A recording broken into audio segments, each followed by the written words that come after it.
I hope you're having a great day and I hope you're staying safe at home. Well, in today's world, something that most people are battling right now, if not everyone, is uncertainty. Uncertainty of the future, your jobs, your business, how things are going to be, whether it's your kids going to school, how it's going to be in your social life, when's your next holiday going to happen, are you going to ever be able to eat out in restaurants again? There's so much of uncertainty. And with uncertainty comes fear, comes anxiety, and then if we focus too much on fear and anxiety, that moves into negative feelings that can spiral down straight into depression or not feeling good about ourselves. Well, there is something that we can do. Number one thing that we need to do is remind ourselves that we've all been dealt the same hand. All of us, and most of us are under lockdown right now. What can we do? What is it that makes human beings feel good? You know, we always chase that feeling. I want to feel good. So you had a good night out with your friends, or you ate a good meal and you feel good, and we want that feeling more and more. What makes us feel good? We say good food makes us feel good. Yes, it does, but there's a feeling involved. Where does that feeling come from? A neurotransmitter called serotonin. Serotonin is a neurotransmitter which helps us to feel good. So in certain patients of depression where there's a chemical imbalance between the dopamine and the serotonin, no matter what may be happening in your life, there could be all the good things happening in your life, but you just can't feel good because you don't have sufficient serotonin, which is the neurotransmitter which helps you feel good. Now, what can generate serotonin? We've done a whole different video on this, different foods, lifestyle changes, but that's what I want to talk about today. Something that we have within our control right now that can help us, in most cases, automatically start producing serotonin. Like I said, very few patients, or quite a few of them, they have an imbalance. They don't produce it. That's a whole different situation where they may be medicated and they have to take their drugs and all of that stuff, but for everyone else. What I'm talking about today are memories. When you start thinking about a memory, you have the ability to produce serotonin, the right memory. Memory is nothing but an emotion. So a memory can come along with an emotion of happiness, joy, pleasure, or disgust, anger, betrayal, hurt, depending on the kind of memory that you are giving attention. Depending on the type of memory. Sorry, we had a network problem. Yeah, so I was saying, depending on the kind of memory, okay, you have good memories and you have bad memories. You focus on the bad memory, it's not going to really boost your serotonin. But you focus on the good memories, you have the ability to boost serotonin. And this is an exercise which is so important for us to do. You see, all of us at every holiday, at every event, concert, we're just so busy clicking pictures. How many of us really go back to those pictures, sit down, relive those memories? And I'm going to explain the science behind that. Sometimes even a smell, a particular smell reminds you of a memory. It could go back as far as a childhood. The perfume that your father would wear, or something that your mother would wear, and when she hugged you or cuddled you, till date, that particular smell can bring up a memory. That is the power of the subconscious mind and the human mind. Everything is stored within our memory. Some of it we can access, some of it we can't. Okay, good memories, they're over there. If we utilize them more, they keep coming up over and over again, giving us that feeling. The bad memories, unfortunately, is what we like to focus on as human beings. We tend to focus on all the bad memories, who hurt me, the pain that I went through, all of these things, and that results in more and more negative feelings. So when you have a memory, it can actually bring out a feeling. You can actually remember the warm embrace of your parents, or your sibling, or your lover, your first love, or whatever it is. My point is, your memories play a huge role in your brain health. There's a beautiful study done, and this study made people in their 60s and 70s spend 1 week at a camp.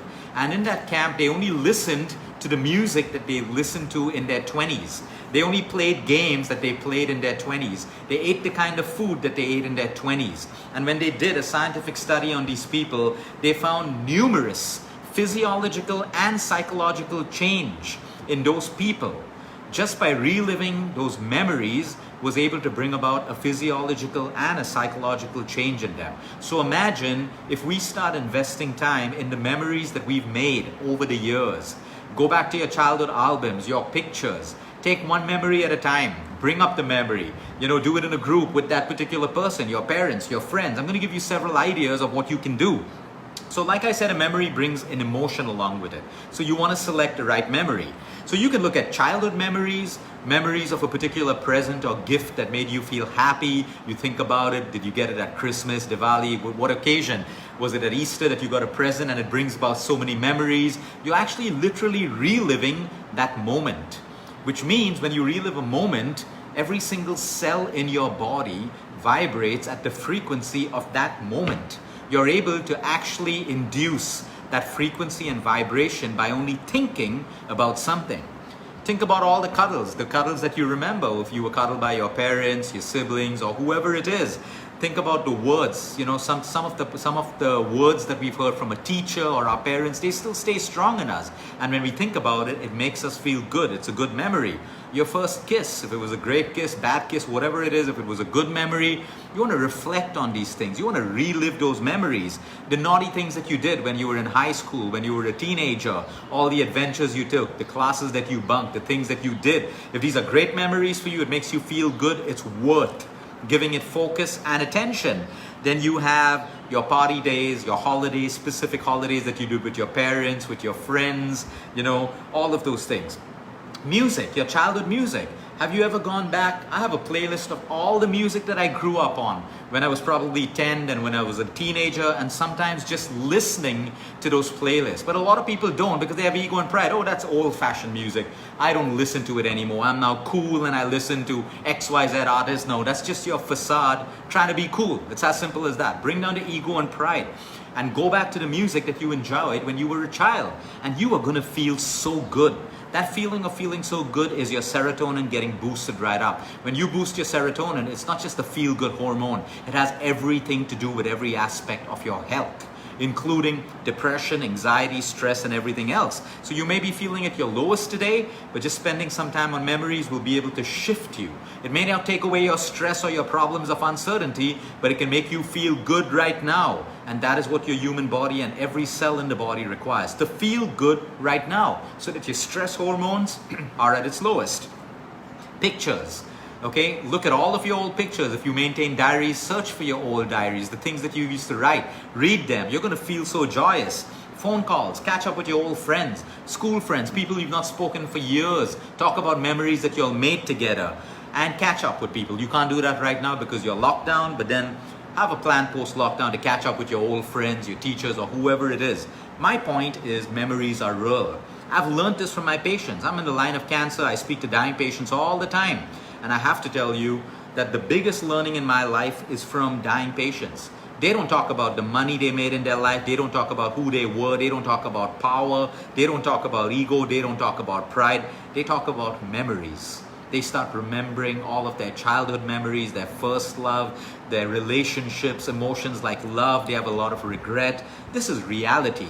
This is life. Money and wealth doesn't make you happy. There are thousands and thousands of multimillionaires and billionaires who have everything in the world, but they're not happy. Money doesn't equal happiness. It is part of the growth journey, but it doesn't equal that. When you're really looking at happiness and you look at Harvard studies on the things that make you happy, and every single study out there, it shows you that the things that make us happy is having good health, quality life, nurturing relationships, making memories and reliving memories, giving back, and having a hobby.